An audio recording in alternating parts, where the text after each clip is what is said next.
It's not like I'm not trying to help you out. Yeah, you got that. You go for real fact. All right, moving on with the digestive system.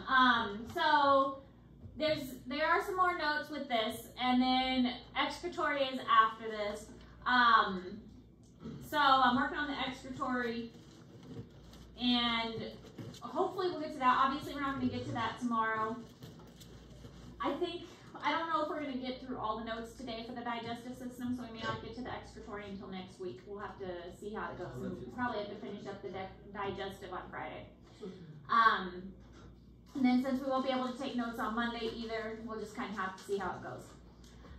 Anyways, so gallbladder is a hollow pear-shaped organ, stores, modifies, and oh, we already mentioned this, didn't we? Yeah, we did this slide. I remember talking about the gallbladder. Just a review on the hepatic circulation. I think we ended with that. The hepatic circulation is it's a separate kind of circulation. It takes the nutrients and everything that is absorbed from the digestive system and filters it through the liver first. You want to get the toxins out of the body, or out of the whatever you eat, before you send it to the rest of the body. If there's something bad that you absorb from your food, you don't want it to be sent to the body when it's still toxic. So your liver is going to try and filter that out before it sends it to the rest of the body. Really, Liz? Are you stuck? Did you make yourself a blanket, or are you stuck? I don't know. So here's the gallbladder. It's always found under this lobe of the liver. And then you have a duct that goes down into, it joins kind of the same area. So here is that duodenal papillae that joins into the small intestines here. Here's your pancreas. And so you've got your pancreatic duct and your bile duct, and both of those are going to kind of join together and empty out into the small intestines right here. So this is where your pancreatic secretions are coming, and here is your bile duct secretions. Both of them are emptying out into the small intestines, so right into this area. So if you have your gallbladder removed, your liver is still making that bile secretions. It's just no longer storing it. So this can be taken out, and then it just dumps straight into your digestive tract. All right, so control, neuron hormonal controls and mechanisms that coordinate the glands. They're stimulated by the parasympathetic and inhibited by the sympathetic. So the parasympathetic tells it to work, the sympathetic tells it to stop. So the two are kind of like balancing each other out. There's also something called the enterogastric, and this is stimulated by the stretching of the walls of the duodenum. So again, the duodenum is the first part of the small intestine. So when that stretches, that sensation helps to tell your body, okay, well now we're getting food into this first part of the small intestines, and so that means we need to start these juices flowing to and start these secretions of these different hormones, and now we need to also get these enzymes going. So this enterogastric, the stretching of the duodenum, is going to stimulate the rest of the body to have these enzymes start to flow. And that's also going to stimulate peristalsis, which is that wave-like contraction, and that's going to start moving in the ileum. So remember, we have the ileum and the jejunum, which are the other parts of the small intestine. So peristalsis is going to start moving through that. So it's a reflex coordination of the stomach and the intestines. Everything is going to start moving. So it's not just hormonal control and the nervous system, but the stretching as food enters into the different parts of the small intestines, that receptors that sense that stretching is going to tell the body, okay, now there's food here, now we need to initiate the next step. Now there's food here, we need to initiate the next step. And the stomach is the same way. There are stretch receptors in the stomach, so as the stomach stretches, it's going to sense, okay, we need to have enzymes released now, we need to have acid released now, because everything's starting to stretch out.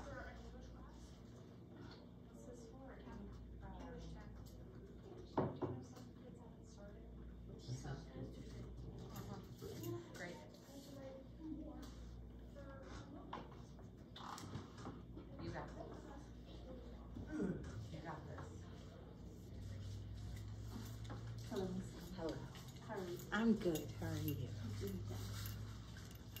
Was this? I don't know. make a blanket or bury himself. I don't know what's going on.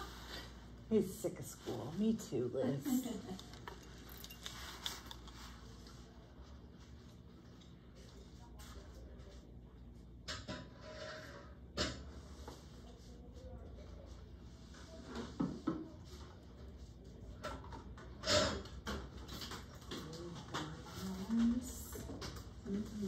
Digestion tract. So I've accepted we're not getting through all the systems. So we are doing shortened versions. Nice. I'm trying to get through as much as we can. Yeah. On Friday, we're working at the concession stands. They decided that. I don't know. They want to go outside. Oh, we're working. It's so nice outside, and it's 107 in here. Not 107 in here. I have to sit by the window. I'm going to heat stroke. Oh my gosh, what a baby. They're also jealous because my wildlife class is going fishing. Oh, yeah, definitely jealous. Mr. Whitaker, Hatred is jealousy. what's going on? He's got Little mom. They're having a little wildlife conservation. I think most of the schools probably envious that. Oh, Honor, did you see our TikTok?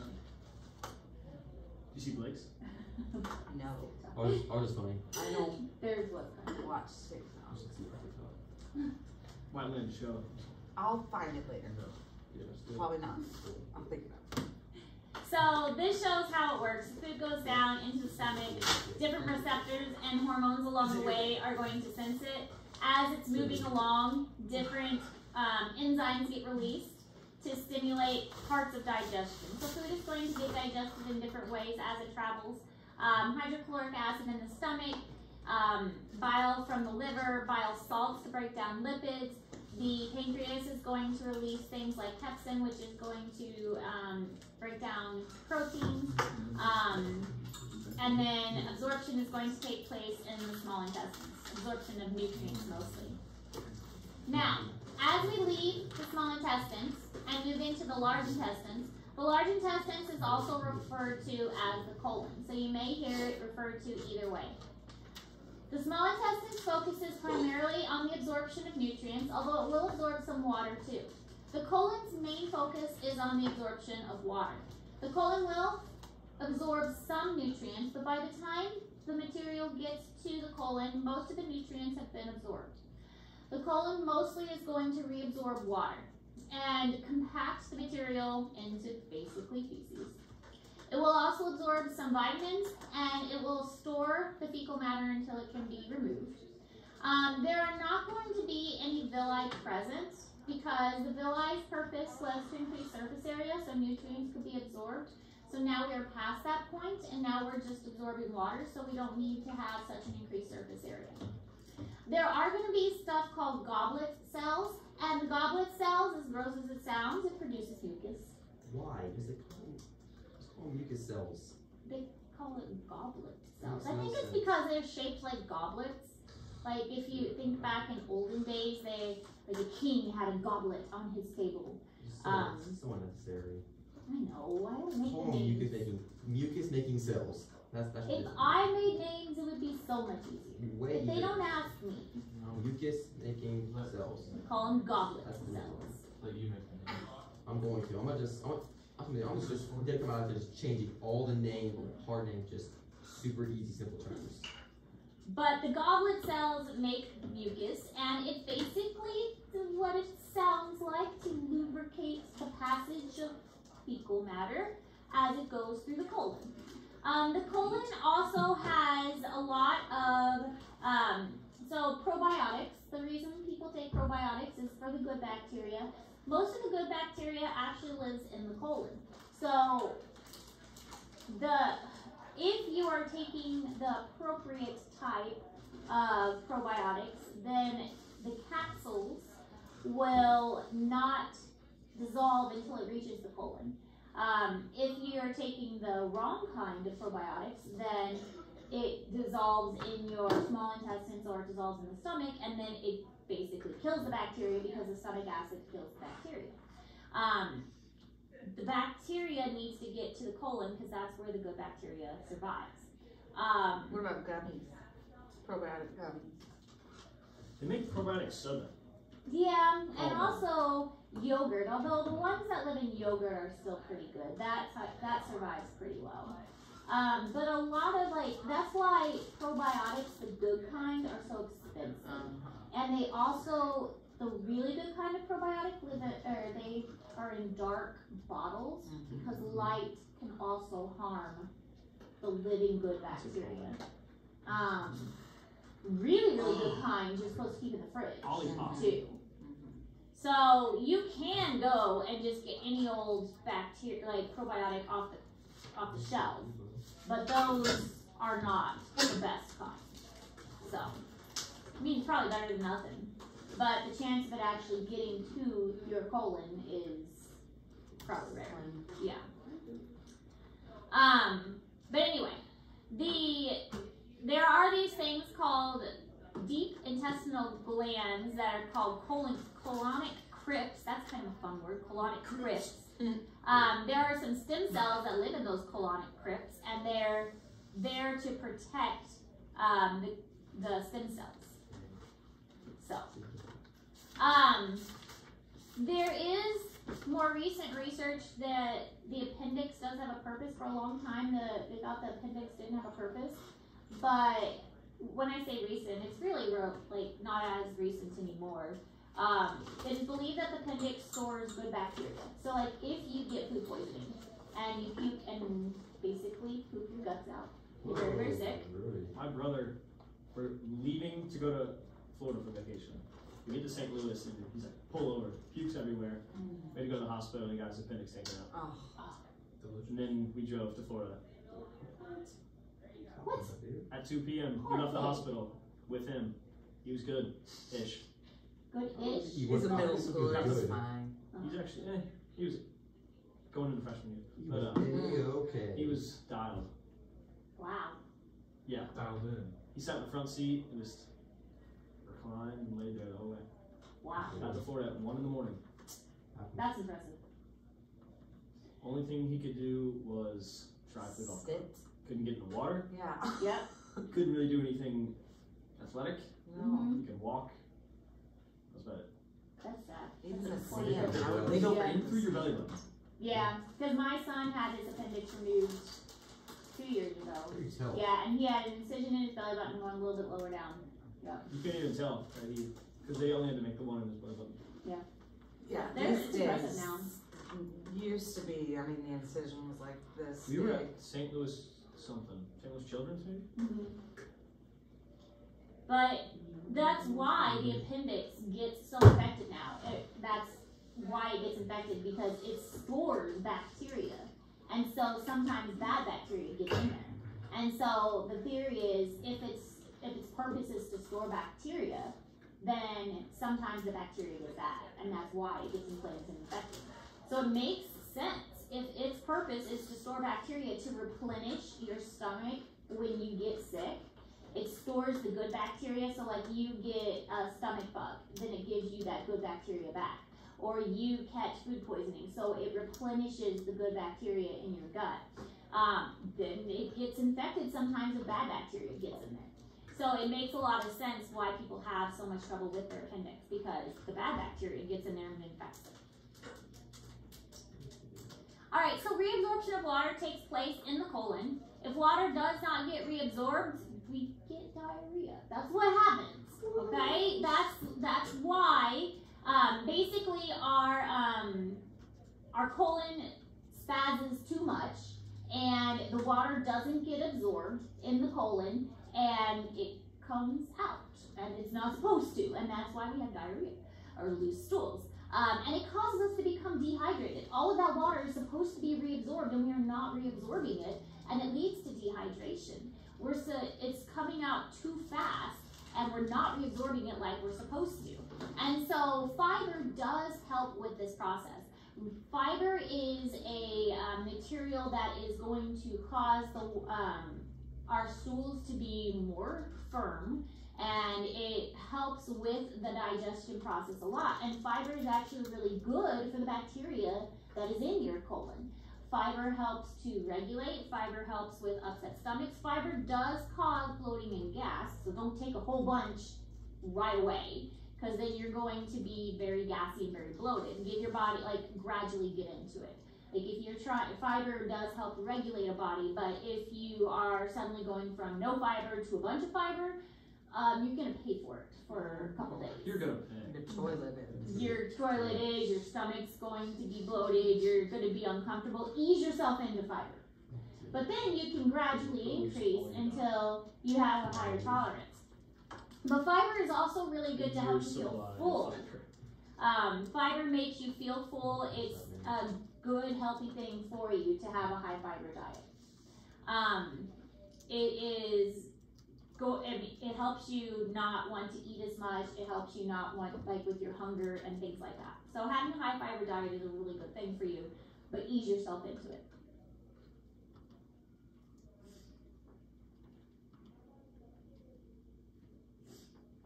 But if you do get sick, make sure to stay hydrated.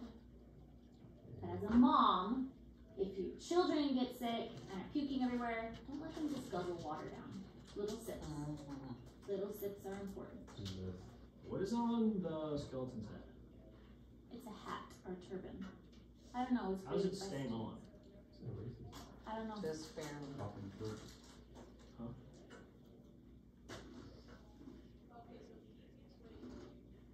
They thought his head looked like it needed something extra.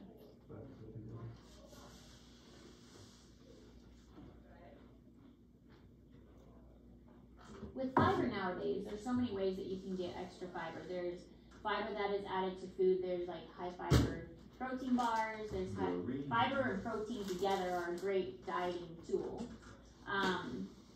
There's high fiber cereals, high fiber breads. You can get fiber gummies. You can get fiber that you mix into drinks. You can get fiber caplets. There's fibers everywhere. You can very easily add fiber to your diet. All right, so this is what the large intestines look like. Again, you don't need to know the parts because that's an anatomy thing. This is where the small intestines empties out. Here's your appendix down here. Stores good bacteria. This is called your cecum. And then you have an ascending, transverse, and descending. This is called the sigmoid because it's in an S shape, sigmoid, and then this is your rectum area. Lots of vessels for absorption. Going right into, this is your descending aorta, and then this is your inferior vena cava back here. Again, that's all anatomy stuff, but you still kind of need to know the basics of the structure, but you won't be tested over it. All right, so absorption of water is by osmosis in response to active transport of sodium. So thinking back to active versus passive, active, energy or no energy if it's active? Energy. Energy. So active means you're going to be using energy. So sodium is a type of salt, basically. So they're moving salt actively one way. So if there's a high concentration of salt outside, then that means the water is going to go outside. So it's basically pushing salt outside into the blood. And then that way the water is going to whoosh out of your digestive system into the blood. So let's push all the salt out, and then the water is going to follow it. That's basically what your digestive tract is doing. Pushing the salt out so that the water follows it. But that's also why electrolytes are important in making sure you have a balanced electrolytes. Because if the electrolytes are going out, then the water is going to follow that, which again leads to dehydration. So making sure you are plenty hydrated and making sure your electrolytes are balanced are all part of being a healthy body. Water for real, baby. Water forever. Gotta drink your water. Stay hydrated. And electrolytes, yep. Electrolytes are expensive. You can get water for free. Well, salt is not expensive. True. How much salt make you cramp? I would think not enough salt would make you cramp. Because you have to have the salt to absorb the water. If you don't have the salt, then you can't absorb the water. That's basically what's going on with your digestive tract. Now with the kidneys, when we learn the excretory, it's a little bit different. But I I mean, really, it is kind of the same process too. You gotta reabsorb the water. In fact, the kidneys are kind of stupid. With the kidneys, we're gonna find out. Yeah. The kidneys, they dump They everything. do. It's so stupid. You would think they would just dump the things they don't need, but no, it dumps everything, and then it just reabsorbs what it needs. So stupid. No, let's dump everything, even the good stuff, and then just reabsorb what we need. Facts. Yeah, it's so backwards. Dump everything out. Stupid kidney. I know. Dump everything out just jelly and then butter. just reabsorb stuff. All right, so large intestines. Looking at it. Huh? You guys suck my finger. Right, just snort. Sweater snorts every time she's not. Not every time. Only a good giggle. So the rectum is the last part of the digestive tract, and it terminates into the anal canal. And there are two anal sphincters. There's an internal and an external anal sphincter. This is what helps us go to the bathroom. Oh And- yeah. Yes, I mean, really it is. The internal and the external anal sphincters. And so this is basically what helps you feel like you have to go to the bathroom. Pretty much, yes. I knew someone in high school, he was born without, I don't know if it was external or internal Really? sphincter. Oh my goodness. Yeah. That's not fun. He had Rough. surgery later in life. Yes, I would hope so. Yes. It was, you basically poop your pants all the time. because Well, you don't can't know. feel it. Right, and you can't control it. Well, let's So, put one in there. They did eventually. yeah. So the purpose, and we'll learn this on the next slide, the internal one makes you feel like you have to go. It gives you that sensation. The external one is what you have control over, which allows you to go. But the internal one, when the internal one stretches, that gives you that sensation that you have to go. After we're done. But you usually can control it. So if that person you knew didn't have one, then they couldn't control it, or they just didn't even feel like they had to go, which is really kind of sad and It's poorly so embarrassing. sad. Oh, it Yeah. was, yeah. He was really outgoing though. He was really young. He really was. He's a great guy. He was. Is he your age? He didn't let it Phase them. phase him. Did he wear diapers? Like, You serious have question. to. You have to. Yeah. Come on, So you don't know until it's too late. I'm just kidding. Right. I mean, because if you couldn't feel it. Yeah. Yeah. Like he would be running in PE and Yeah, pooping. there'd be turds. You couldn't feel What's it. the point of the diaper? Well, she was in high school at that point, so I think he Somebody was doesn't poop on the too floor. embarrassed. I'm not sure. I can't. I can't know. Sam, poor bastard. Yeah. All right. Calm. Take up the, like, Calm. poop So detector. reabsorption in the large intestines. Water and vitamins and get reabsorbed. Some organic waste. I can't even say this. Urobilinogens. So this is the byproducts of bilirubin. Bilirubin isn't something you hear about too much. Mostly in newborns you hear about bilirubin. Bilirubin is from the liver, and it's used to help break down old red blood cells. And you hear about it in newborns a lot because a lot of newborns are something called jaundice, and it's from breaking down red blood cells that makes their skin yellow. And a lot of newborns have trouble with this, and so they have jaundice yellow skin, and it's usually, or sometimes adults get jaundice if they have liver disease. So this can be absorbed in the large intestines as well. Stercobilinogens are bacteria that are the old red blood cells can also be broken down and absorbed in the large intestines. Bile salts and toxins, all of this can be reabsorbed, but you'll notice there's really not a whole lot of nutrients being absorbed in the large intestines. All of that was small intestines. And then, of course, we have the compaction as the water gets reabsorbed, and all of that is moved into the colon and the rectum for the defecation reflex.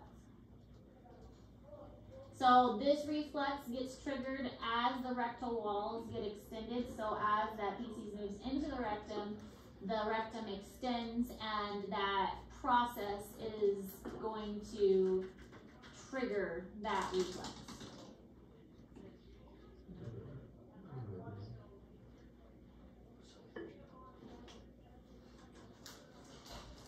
You're so energy. You hear that? Cardiac heart energy, guys. Energy. Well, good.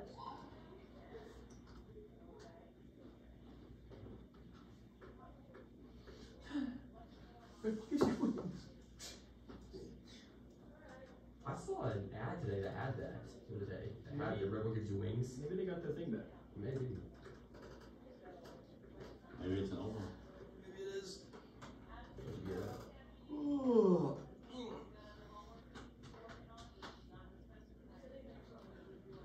We did a.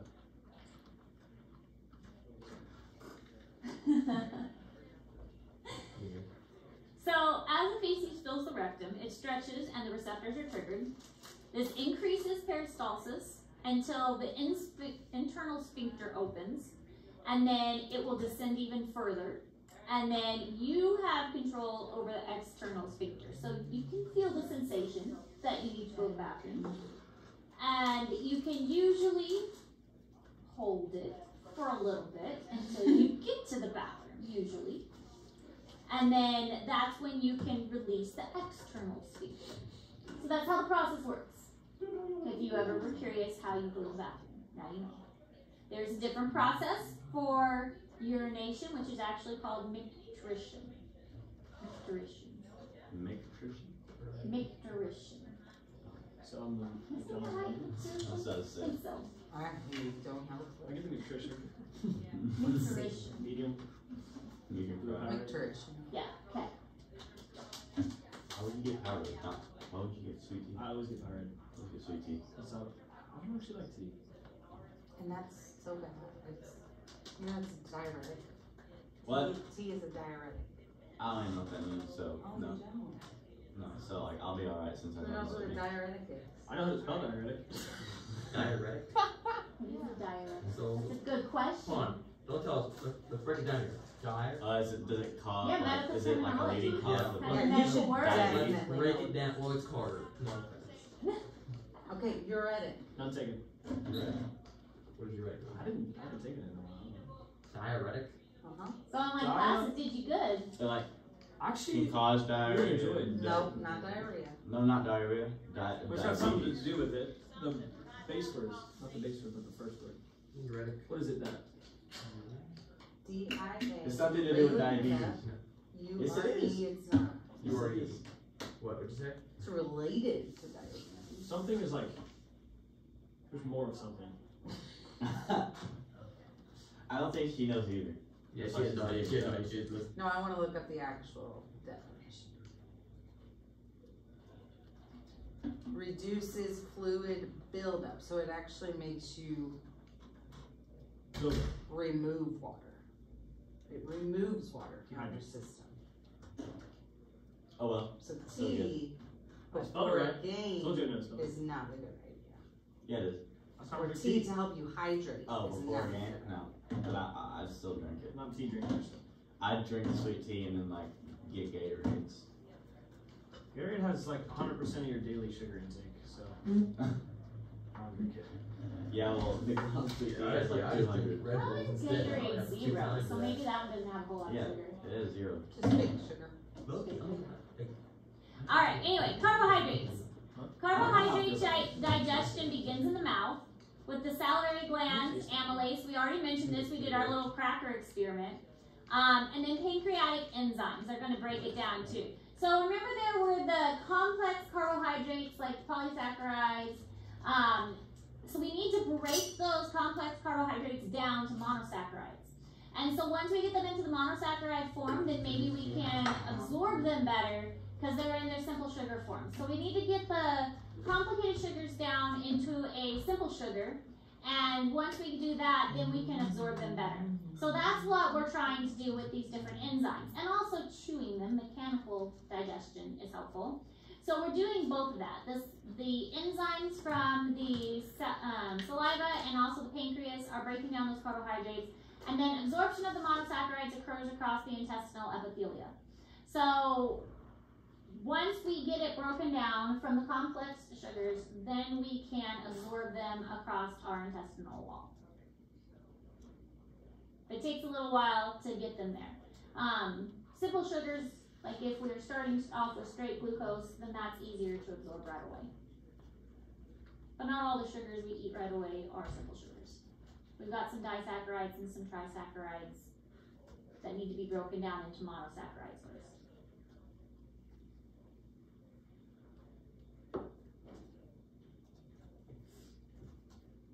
And then there's some sugars that we just don't like at all. Cellulose. Our body doesn't like that at all.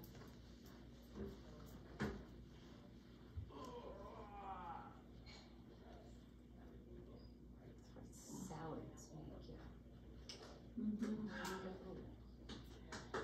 Lipid digestion. It uses enzymes from our mouth and around our mouth, but also pancreatic lipase. So lipase, like the name would suggest, anything that ends in ASE is an enzyme. But also bile salts. Bile salts do this weird thing called make a mycel. Mycels are so cool. I always thought they were interesting when I learned about them.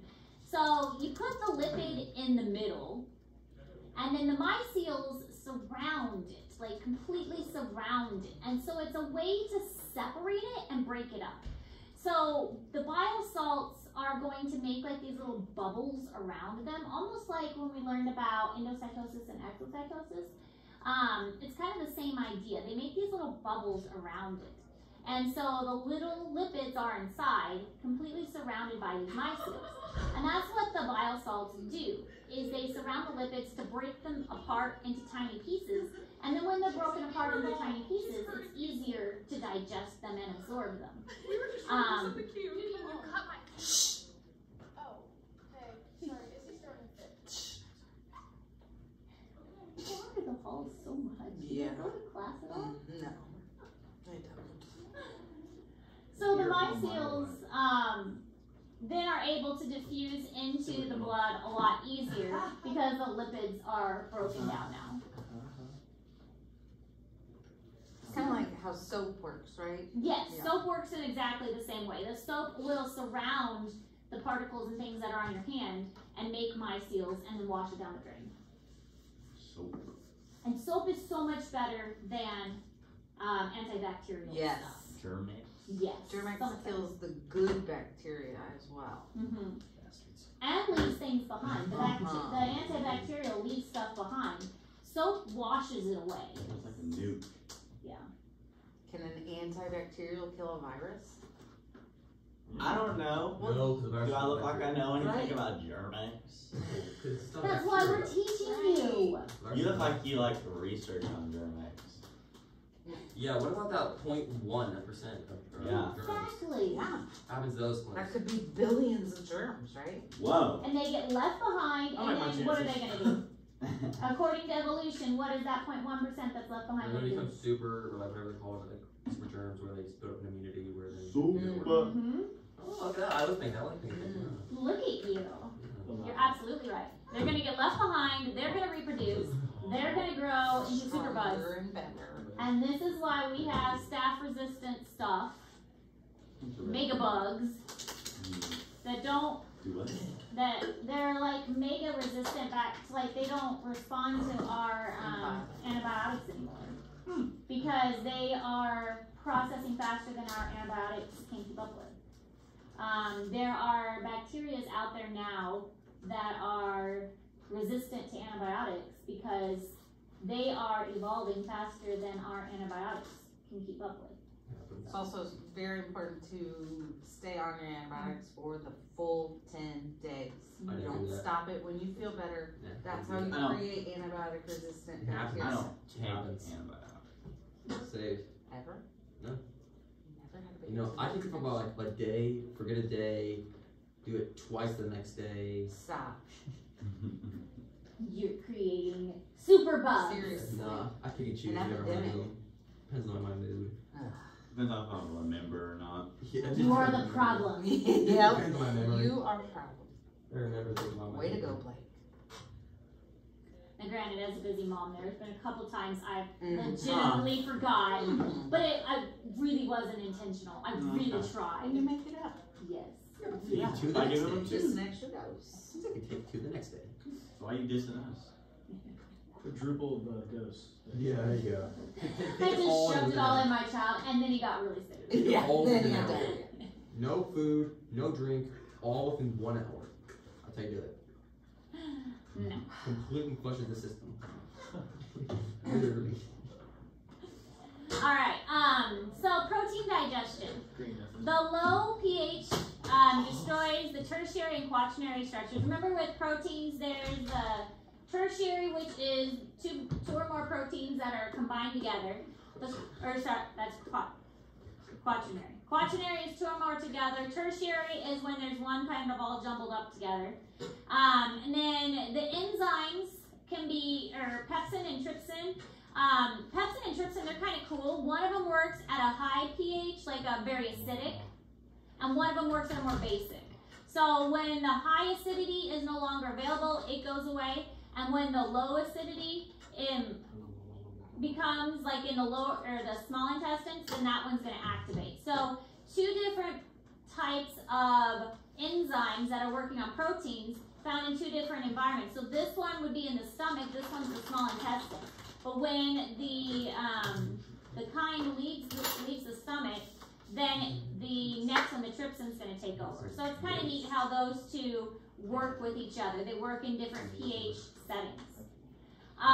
So once you break the amino acids down into their monomer form, because remember the monomer is the amino acids and the polymer is the protein itself. Once you get it down into that monomer, then it's easier to absorb. You got to break it down into its monomer, and so it's not so complicated, and then it can be absorbed across that intestinal lining. I haven't heard the word monomer in so long. I know, but we learned Since it. sophomore year? We kind of talked about it at the very beginning of this year. Monomers, Polymers and monomers, and is that it? Like Macromolecules. polymers That's it. building. Golly. Yeah. Give me a break. But see, this is why we teach you Been this learning a lot, stuff. okay? It comes Well, back. I've been learning a lot of stuff, alright? It all ties in. Remember how to find a. I don't know what What? It's class. all important. It all ties in. I guess. Yes. Yes. We learned about a lot this year. It's been a long year, right? Has been a long year, hasn't it?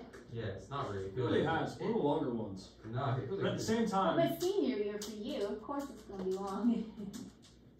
But at the same it's also time, flying. Yeah. yeah. It's not kind of graduate. Senior Flying, are you year gonna does. cry? Yeah. I don't even like to talk about it. You are gonna Let's cry? not talk about it. We're I'm- not Yeah, talking you're- about yeah, it. You're never gonna see I'm Carter definitely gonna again, cry. ever. How do you feel with that? Shut up. You're gonna, Never gonna see what? she's never see Carter again. That's She'll not see me. true. Okay, well then you'll never see some people again. I think that's one of the hard things about teaching seniors. Like my sister teaches fourth graders. Her students are going on, but they're not graduating. Right. They're not going Alright. on. But when you teach high school and you see your students graduate, I think that's really hard. I feel like it's gotta be hard How for does Swanner you- because she saw us as 8th graders. I have Yeah, you saw us as seventh graders. 8th, 9th, 10th. And so it is harder Nah. when you see your students graduate. Are you just so proud of us? We're proud of you guys. I'm gonna fail all of you students. Oh, don't do that.